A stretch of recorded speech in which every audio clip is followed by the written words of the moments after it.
bing, bong. Sit down. Reality star bully? You're fired. You're fired. You're fired. Or a candidate who could really win? I'm a rich guy, but I have this great relationship with the working people of this country. You have offended women, Latinos. They're not sending their best. Veterans. He's a war hero because he was captured. You've been called crass, bigoted, obnoxious. And his wife Melania, missing on the campaign trail, but speaking up for the first time tonight. Your husband has come under fire for making disparaging remarks about women. Did he make a derogatory comment about her looks? Women all over this country heard very clearly what Mr. Trump said. Does this bother you? He treats everybody the same. The first lady of the Trump empire. But could she be the country's first lady? I don't know how to put this, but your image, looking the way you do, is that a liability for your husband?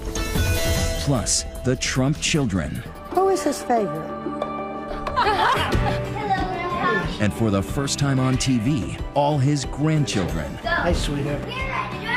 The softer side of the Donald you've never seen. Tonight, he's got all the real estate he needs. But what about this real estate? The White House. For many, the White House is a step up. I am looking around this room. The White House might be a step down. Could this be your next first family? Meet the Trumps. Good evening, I'm Barbara Walters, and tonight, the Donald Trump you have really, maybe never seen before. Not blustering on the campaign trail, but intimate, at home. A family portrait with his wife Melania in her first sit-down interview since her husband announced his candidacy. Plus, his children and even his grandchildren. So, here is the inside look at the man who is hoping to hear "you are hired" instead of his signature, "you're fired." You're right. You're right. For years, Donald Trump's life was the stuff that tabloid dreams are made of. What a great honor it must be for you to honor me tonight. The brash billionaire was a real estate mogul, married to 3 glamorous women. Right down here, A best-selling author who made cameo appearances in movies, Down the hall and to the left. on television, You want another 50 grand? I cut the grass for you every Saturday. Hey. even commercials. Pay yourself. Most recently, he reinvented himself as the host of a reality show, The Apprentice. You're fired. Not the typical resume of a man who aspires to be president. What made you start running? Did you have a dream? Did you get up and say, you know what, president? The time I really thought about it was last time when Mitt Romney ran. And he ran, and I decided not to do it. And I had a lot of obligations. I was signed a contract with The Apprentice, and I had a lot of buildings under construction. I was doing a lot of things. It was sort of difficult to do it then. Now I'm in perfect, it's perfect. Although I gave up 2 seasons of The Apprentice. NBC signed me. I know, but it's still, you know what? It's a lot of money, and it's 2 years of primetime television and other things. But this time I said I'm going to do it myself. But Donald Trump is a candidate unlike any other. Because our leaders are stupid. Stupid people. Wah. Bing, bing, bong, and that. With his lack of propriety, Donald Trump. Trump has made the theater of politics popular. The only one qualified to interview me is me. But some say it is also less than presidential. You used to call me on the cell phone. We are in that moment today where there seems to be no distinguishing between reality TV, celebrity, and political or hard news. He is the most reality TV star of a candidate that's ever existed at the most reality TV time in America. I first met Donald Trump in 1987. Michael Jackson was at the top of the charts. Hair was big, greed was good. Greed works. And then 41-year-old Donald Trump was flying high. When you look at that wonderful skyline, do you say, I own that?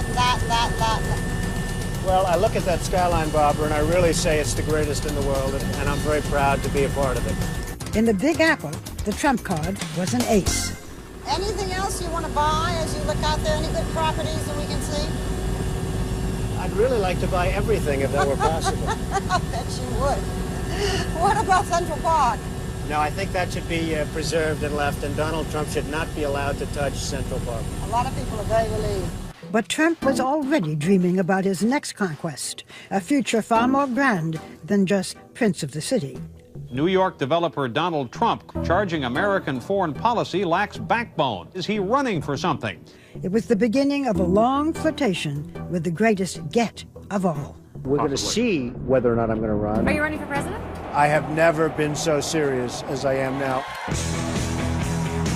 Finally, after almost 30 years, the man who might be president sailed down an escalator for his surreal moment of destiny.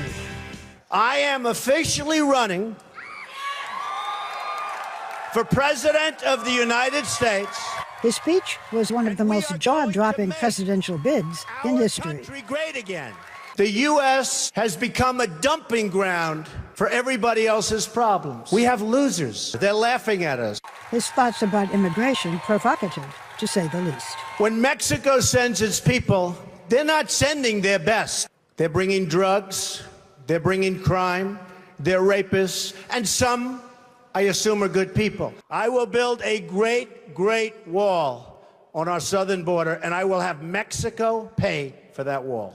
How do you plan to do this? Okay, ready? Yeah. First of all, we have to build a wall. We have to create a border. We have to have a wall. We're going to have a wall. It's going to be a real wall, not a little wall that they drive trucks with drugs over the top of it, okay? You see the pictures in the newspapers where they have ramps right over the little wall. And it's not going to be hard to build.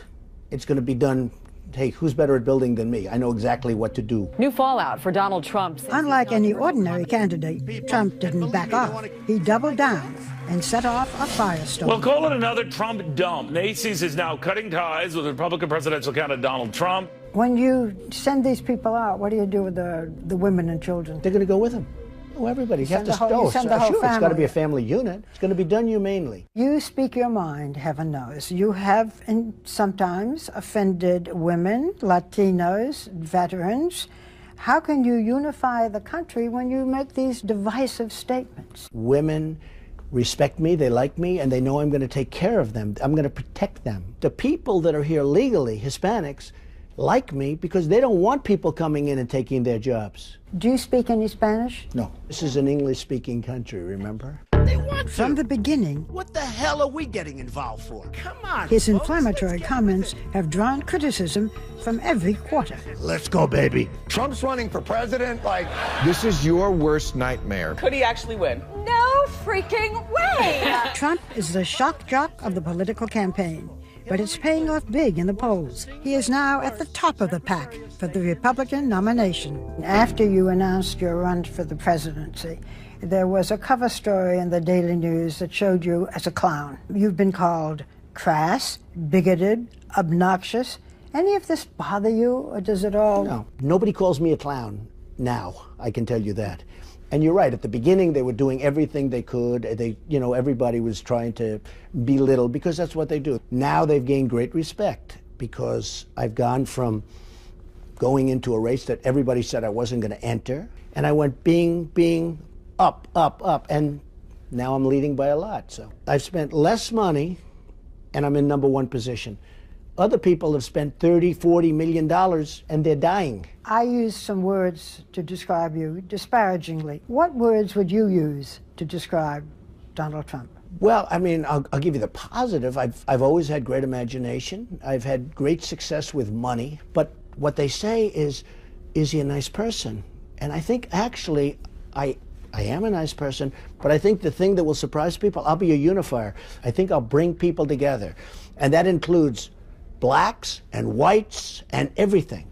I think people will come together. But the man who calls himself a unifier has had a divisive history on the campaign trail. 1 second. No. I didn't want to get Donald, you cannot take more energy tonight. I like that. I never attacked him on his look, and believe me, there's plenty of subject matter right there. You have said that one of the most important aspects in your personality is winning. Why winning? What about it's not whether you win or lose, it's how you play the game? I like winning better. Look, we have to win. Okay. Our country has to win. Our country's been losing for so long, it can't go on like this. We're not going to have a country left. I kid when I say, you're going to win so much if I win the election. You're going to win so much at trade, military, every way. You're going to win so much, you're going to get sick and tired of winning. We lose every single way you can lose, we lose. And when Paris was attacked in a violent wave of terrorism, candidate Trump blasted back. If they had guns, it would have been a much, much different situation. If you were president, what would you do to protect Americans from such an attack? Would you bomb Syria? I would bomb wherever they are. Right now, we're being so politically correct. Nice and gentle, nice and gentle. We've got a cancer there, and the cancer is ISIS. Life means nothing to them. France has declared a war on ISIS. Should we declare war? I think so. Why not? Because right now, they're getting people who have this great respect for ISIS, because ISIS is getting away with murder. They're knocking out airplanes. They're knocking out nightclubs in Paris. You can't let that happen. You have said that you could reason with anyone from Putin to the Chinese leaders. If you had an opportunity to speak with a leader of ISIS, what would you say? You got to take them out, Barbara, and you got to take them out swiftly and strongly. As far as ISIS is concerned, that's a different thing. These people are crazy, okay? These people are crazy. You called President Obama, I'm quoting, insane for allowing Syrian refugees into this country. We have no idea, Barbara, who they are. If you were in the White House right now, what would you be saying? Oh, I would be saying, let's go, folks. And I would be getting other countries. Let's go, folks. Look, I am the most militaristic person. I will make our military so strong and so powerful, nobody's going to mess with us. Coming up, a glimpse at a campaign trail like no other. Does anybody want to take a ride? And in rare interviews, Donald Trump's very own First Lady, Melania. Is yours a marriage of equals? His children, and even his grandchildren. Next on Meet the Trumps.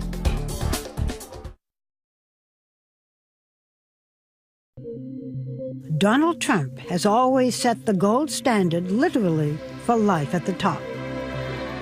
His $100 million tri-level penthouse is inspired by Versailles, with a palatial living room, imported crystal chandeliers, hand-painted ceilings trimmed in gold leaf.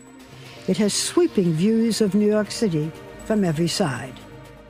You have said that success is a kind of drug, and it's too powerful for most people to handle. How do you handle success? Well, a lot of people can't handle success. I've seen it. A lot of people can't win. They don't know how to win. You see it in sports where they're right on the threshold of win, and then they can't get it over the line. It's an amazing thing. Winning is tough. I always said winning is somewhat maybe innate. Maybe it's just something you have. You know, you have the winning gene, but I've seen it. I've seen great talent, both in business and lots of other things. They should be able to do it, and they can't get the ball over the line. You are a winner? I think so. I mean, I'm looking around. Yeah, there's a lot of gold here. You've done pretty well, in right? that sense. He shares this palace in the sky with his beautiful and graceful wife, Melania. Hello. Look who we have. She has been mostly absent from the campaign trail until tonight. You too. Come join us. Mrs. Trump, it's a pleasure to see you, and we don't see you that often. You're not on the campaign trail. How do you feel about campaigning?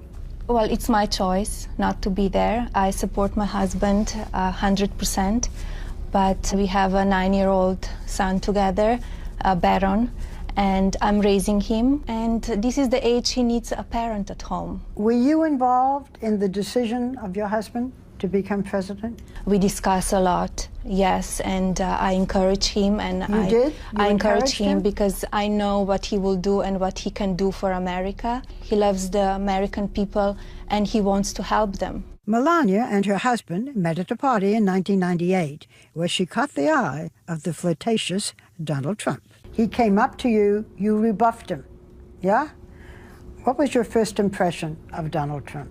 Well, he was very charming, and we had a great sparkle. He came with a date, so he asked me for the number, and I said, I will not give you my number. So if you give me your numbers, I will call you. And he was known as kind of a ladies' man, and but we had we met a week later. And then it was okay? Yes, we had a great chemistry the first time. We've had great chemistry ever since. Before she was Melania Trump, she was Melania Knaus, born 45 years ago in a small industrial town in Slovenia when it was still part of Yugoslavia. Melania, a natural beauty, was also a bookworm. She went to university and was studying architecture when she was discovered by a major fashion photographer when she was just 17.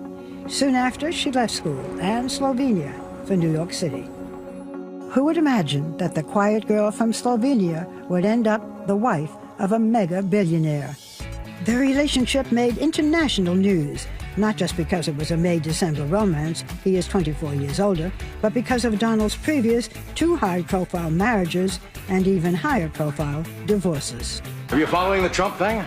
You can't miss it. The latest dispatch from the front in the battle of Trump versus Trump. The front-page fiasco of lovers, lawyers, and large settlements. The first, a 13-year-old marriage to the stunning Czech model, Ivana Zelenkova, and the second to actress Mala Maples. At last, they are Mr. and Mrs. Trump. I give it 4 months. Actually, it lasted just under 4 years. But today it seems the third time is indeed the charm. It's been 10 years since Donald and Melania said "I do" in a lavish affair at Trump's Mar-a-Lago estate in Florida. 1 year later, they welcomed a son, Barron, who is now 9. This is your third marriage. What's different this time? Well, I think I understand life. I've gone through tremendous amounts of everything, deals and building companies and taking care of people. How does that help marriage? Well, it hurts marriage because you're working all the time. What I did is I worked so hard that I think it was a very, very hard thing for somebody to compete with. Your husband has been married twice before. Did you have any concerns that it might not work out? No, I didn't have any concerns. We have a great chemistry, and to be with the man as my husband is, you need to know who you are. You need to have a very independent life as well, and supporting him. You need to be very smart and quick and be there for him when he needs you. Is yours a marriage of equals? I would say yes. I would say no. No, I think she's far greater than the 50%. No, we have a very, very, pretty much equal relationship, yes. Wouldn't you say? Melania, how do you do? How do you do? But if the Trumps win the White House, Melania will have 2 noteworthy distinctions. The first foreign-born First Lady since John Quincy Adams' wife, Louisa, and the first First Lady to have posed in a picture like this.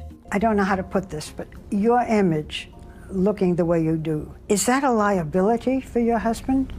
I don't think so. I don't think so. I think people will always judge. Maybe they will say, oh, the past that you have, the way you were modeling. That's part of the job that I was doing. I was a very successful model. And I did some photo shoots. Yes, they were a little risky, but nothing more than you see every year in Sport Illustrated. She was actually in Sports Illustrated, which I just saw that picture the other day. It was beautiful. But I will say this, if I'm lucky enough to win, the public will be so lucky to have Melania as the First Lady. She will be so beautiful and elegant and good from the heart. She will be a fabulous First Lady. First Ladies are expected to have a cause. If you have a cause, what would it be? I'm very involved in charities now, many, many charities, involving children, involving many different diseases, and I will, you know, if the time comes, I will choose what is dearest to my heart and work on that 100%. Do you give your husband any advice on the debates? We discuss, I tell him my opinions. Give me an example of a piece of advice that you've given your husband that he has taken. I will keep it private. Well, she's told me, and I can tell you, she's told me a couple of times during the debate, she was very happy with my performances, if you want to call them a performance, but she said you could tone it down a little bit on occasion, which I understand. In the center of the stage tonight, businessman Donald Trump. And speaking of tone, I wondered if Melania had ever taken her husband to task on his tone toward women on the campaign trail. Did he make a derogatory comment attacking Carly Fiorina? Insulting the way she looks. He said, look at that face. Would anyone vote for that? I think women all over this country heard very clearly what Mr. Trump said. You know your husband has come under fire here and there for making disparaging remarks about women. Does this bother you? It doesn't bother me. He treats everybody the same. He talked about men as well, not about the women only. Maybe they just go into a little bit more details when he says something about women. While Melania laments the amount of time campaigning cost their marriage, the couple insists that at heart, they're homebodies. When he comes home, we spend time together, two of us or two of us and Baron. Just be at home, because that's really quality time together. And why not, when for now, home is this lavish penthouse apartment, not Pennsylvania Avenue. For many, the White House is a step up. I am looking around this room. The White House might be a step down. The White House is the White House. It's just a spectacular place. And, you know, it's something that represents something very special. Next, the brand, the Boeing, the billions. I'm really rich. But is all that bankable at the ballot box? What's the downside of being part of the 1% of the richest people in America, especially when you're trying to reach the middle class? When we return.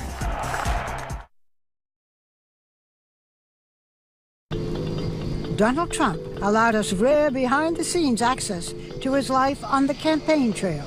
For Trump, membership in the Billionaires Club does have its privileges. He travels on what is known as Trump Force One, a Boeing 757 that seats dozens of passengers. It has bedrooms, a theater system, and gold-plated fixtures in the bathroom and on the seatbelts. Monogrammed on the headrests is the Trump family crest. For Donald Trump, this is the only way to fly. They've never had anybody that owned a Boeing 757 before. It's a little bit of an unusual thing. Donald Trump, unlike most other candidates, is rich enough to bankroll his own campaign. I'm really rich, I'll show you that. He flaunts his wealth candidly. $8,737,540,000. You might think all his billions would alienate working-class voters, but Trump says it's really a plus. We don't want your help. I'm the only one that's self-funding. I'm not selling myself to special interests. But he does use his $7 million helicopter as a political sideshow. Does anybody want to take a ride? It made quite a splash at the Iowa State Fair. What amazes you most? His golf courses, his resorts, him himself. In a way, Donald Trump was born ready. The fourth of Fred and Mary Trump's 5 children, he grew up in the construction business. His father, a real estate tycoon, built middle and low-income housing. He always knew how to get what he wanted. His brother Robert was no match for his schemes, as he told me in our first interview. Robert had a set of blocks, and I had a set of blocks, and I asked Robert if I could have his blocks, and I built a beautiful, tall block building, and then I said I like it so much that I glued it together, and then Robert couldn't have his block. So I don't know. Somehow that story is a story that a lot of people have asked me about. I don't know. What do you think it says? Well, it says that just even at a young age, I wasn't so much different than I am now. That relentless desire to win made his name a modern synonym for success. If flaunting it was the game, Trump was the name. In the 80s, his fiery mix of hubris and vision caused him to win and lose fortunes. You gonna fight it to the bitter end? I always fight to the bitter end, don't I? But today, the Trump kingdom is an empire. From international hotels to golf courses, even a winery. The name Trump is such a brand for success that it has been licensed on an astonishing range of products. It's a great tasting vodka. Trump Model Management. What does this guy not have his name on? The reason my real estate is successful is they know if I put the name Trump on it, it's going to be the best. What's the downside of being part of the 1% of the richest people in America, especially when you're trying to reach the middle class?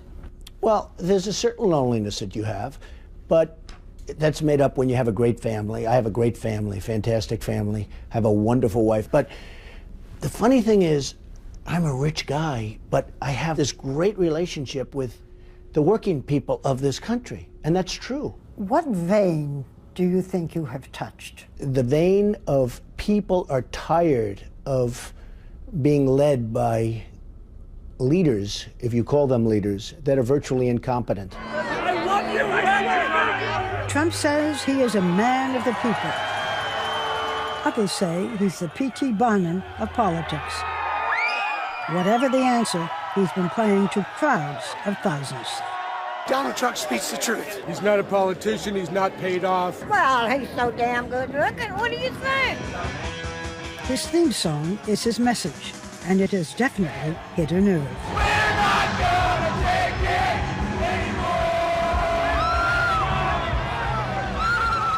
On this night, Trump owns the crowd. The number one value people are looking for is authenticity. Is it real? Is it really real? He comes across, at times as a bully, but people will take a bully who's strong over somebody else they think is nice who's weak. We have people that are just so pathetic. Without question, We said no. Wrong. the bluntness of his shock and awe campaign Sit down. keeps pushing buttons and boundaries in every way. There's going to be change, but real change, not Obama change. You remember? The next president, Donald J. Trump. Trump is still the wild card in this election, a power broker, whether he wins or loses. If you lose the nomination, what next for Donald Trump? Look, you can lose the nomination, you can lose the election. What's next? I go back to what I was doing. I built a great company. Make America great again. But I think this is just a greater calling. I mean, this is the ultimate calling. President Trump! Thank you, everybody. When we come back, the Trump children, all grown up and unplugged. You have said, Ivanka, of your father, that he bred you to compete with each other. The kids on Trump guilt and who's their father's favorite. Next.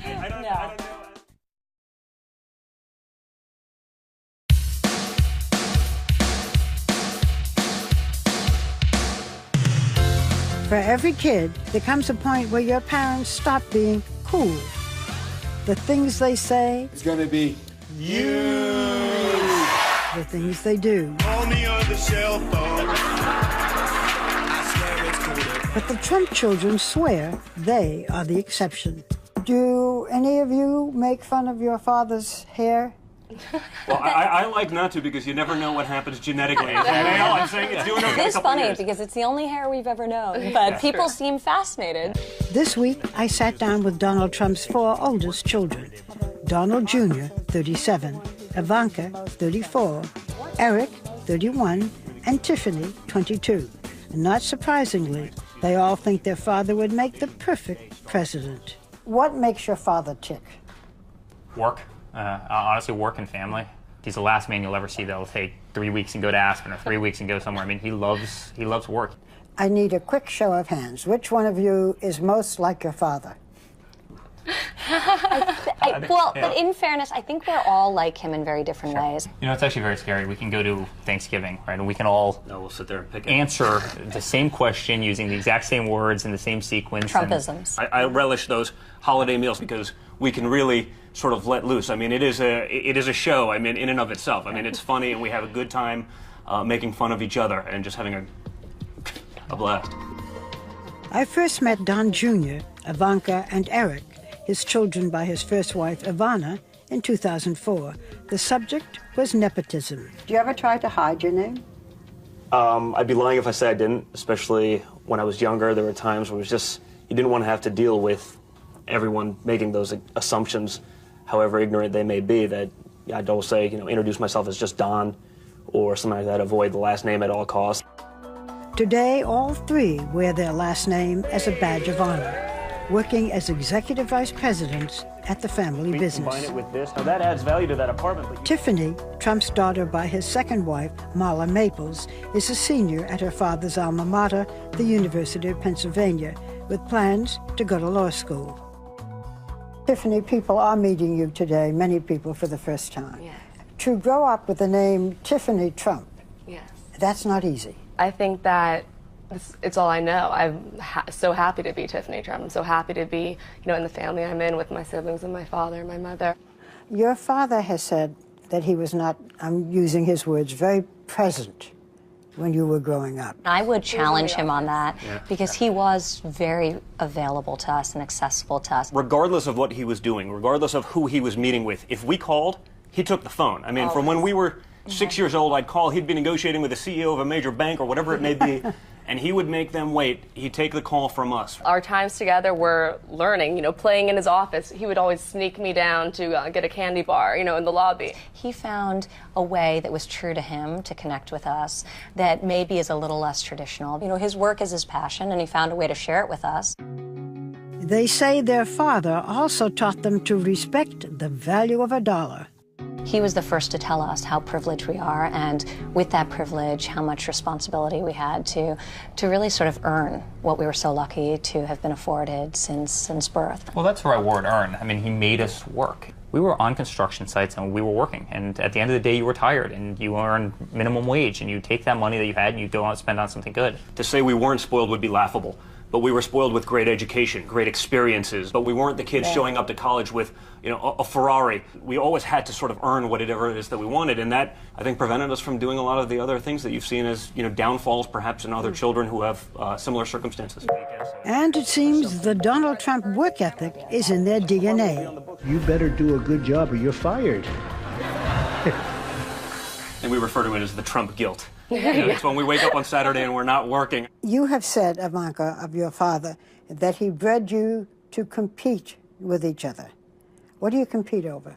I think we all have a very competitive spirit, and I think that can be harnessed in one of two ways. To our detriment, meaning that we're competitive in spite of ourselves, or for the positive, which means we push each other. Who is his favorite? I'm going with Ivanka. I'm going with Ivanka. Ivanka is perhaps the most well-known of the quartet. The former model turned fashion mogul has taken a page out of her father's business playbook, putting her name on everything from shoes to handbags, fragrance. She says she is proud to be following in her father's footsteps. Today, I have the honor of introducing a man who needs no introduction. How was it decided that you would be the one who would introduce your father as a presidential candidate? That's an excellent question, and I don't know actually how it was decided, but I was honored to do it, and I feel like I was standing there sort of representing our family. And she did an amazing job, by the way. She's a great messenger. She got such great poise. I think it also, the way Ivanka delivered the message was perfect, and I don't think any of us could have done better. And she absolutely has beauty over the two of us. So. Yes, there's definitely an element that, we ain't got that. They say they all are their father's biggest cheerleaders, supporting him at the debates and on social media. Has your father ever said anything on the campaign trail that made you cringe? Truthfully, no. No? No? No? He's not a big believer in PC culture where every statement you make you have to vet very carefully through thousands of people. But if people really break down what he's trying to say, there's no malice in there. He's just cutting through the nonsense and getting to the point and not wasting time. That's what he does. He's true to himself, and he speaks in a way that the average person can understand. I think that's refreshing for everyone. Well, you have been saying the most wonderful things about your father. You should be very pleased and proud. If there is one thing you could change about your father, what would it be? Listen, I don't think any of us would be sitting here glowing the way we are if we'd want to change aspects of his personality or who he is. I mean, something that's... I want him to eat healthier. There you go. I agree with that. I agree with that 100%. Sometimes I'll tell him, like, oh, you have to, slow down, but it's the only speed he knows. And I kind of love that about him. I'm not going to get one thing. I'd love the occasional, Saturday morning where I don't get the call at 5 o'clock, like, why aren't you in the office? It's like, come on, you had to do that? Sleep a little bit more? But he's an amazing guy, and I wouldn't change a thing about him. I mean, he really is a unique individual. There's no one else like him. Still ahead, the littlest Trumps. And Barbara asking the really up-close and personal questions. What do you dislike most about your appearance? On what occasions do you lie, not tell the truth? But what's the question he won't answer? Next.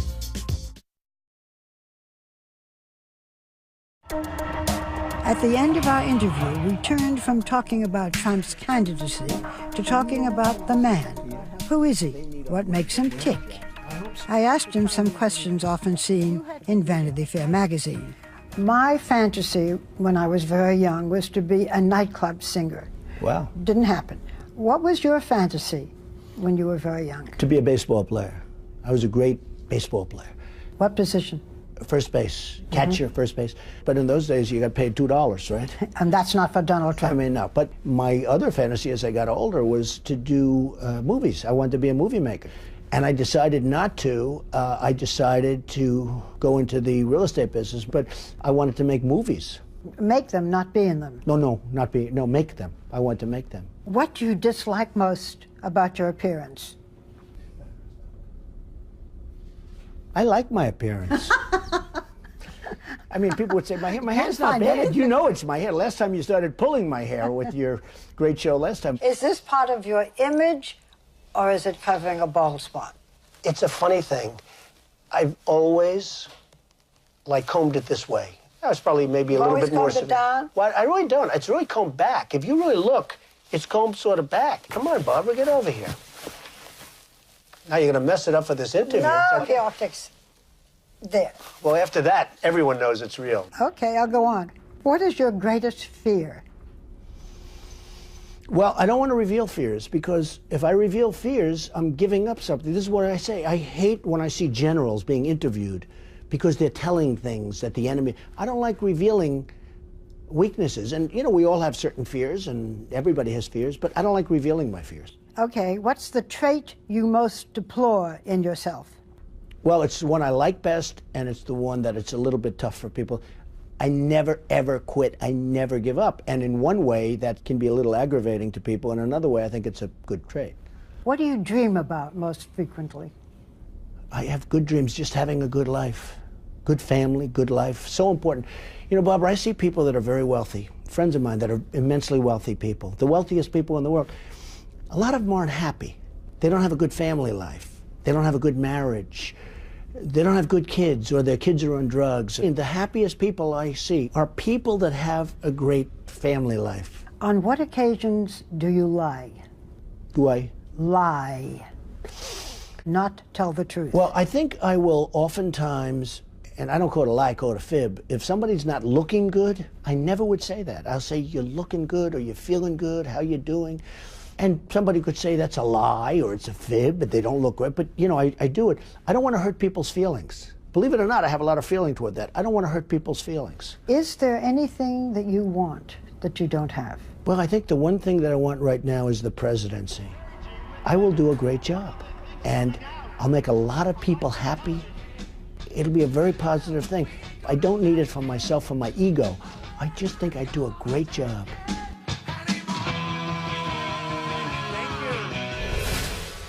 You've met the children. Now meet the grandchildren. Donald Trump kissing babies? Next.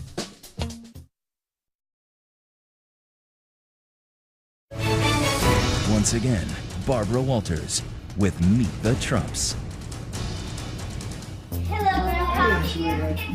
It's a very different side of Donald Trump, the soft one.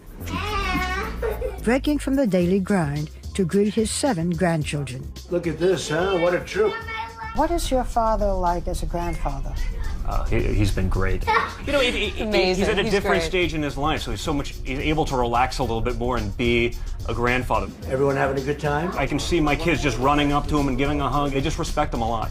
Seems even the littlest Trumps are already learning from Grandpa. A few months ago, we're walking down the street, and my daughter sees a large pothole in the middle of a New York City street. And she looks at me and she goes, "Mom, Grandpa would not like that." So it's very cute. And she's 4. So she's observed him. Definitely genetics. Yeah. Those grandchildren, ranging in age from 17 months to 8 years old, have an unlikely uncle in 9-year-old Barron. Why is your head on a baseball over there? Which one?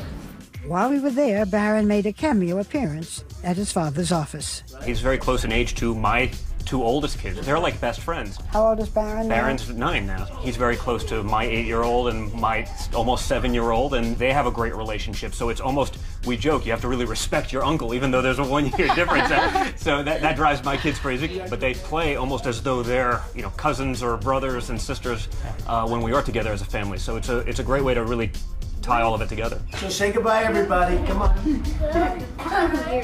Bye. Bye, bye, sweetheart. Bye, Grandpa. Bye, Love everybody. you. Bye. Donald Trump is saying goodbye, everybody. And now we're saying it too.